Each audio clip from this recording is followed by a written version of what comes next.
na-pick up ko ng mga gamot ko.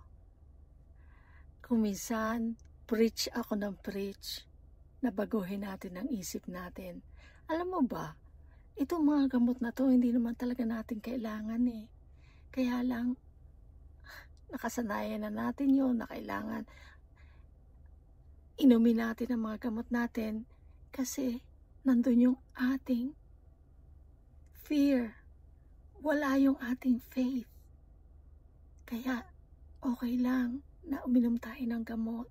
Pero alam mo, kung iisipin lang natin, kung i-align lang natin ang ating isip sa healing, mangyayari yon.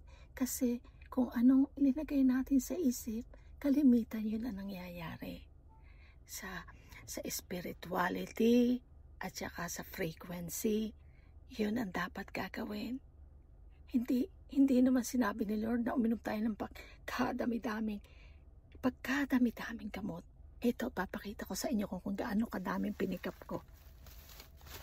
1, 2, 3,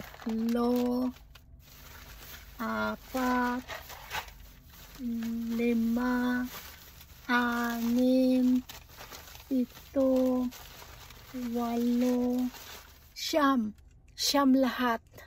Alam mo, pag iniinom ko parang popcorn ang iniinom ko o kinakain ko. So, unti-unti ko nang nababawasan.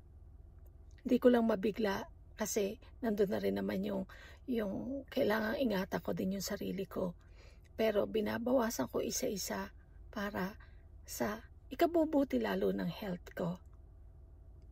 Sana makarelate kayo sa sinasabi ko. I love you all.